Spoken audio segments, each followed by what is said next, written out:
This is the 2011 Ford F150. It's a really nice vehicle that will get some stuff moved. I mean, we all know about Build Fort Tough. Now, this vehicle is at about 177,000 miles, and it starts up pretty nicely. So let's listen to the engine here.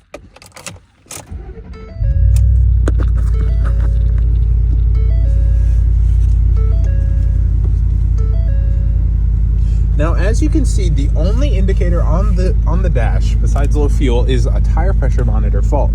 Now, this vehicle is in good condition. Otherwise, it's very clean on the interior.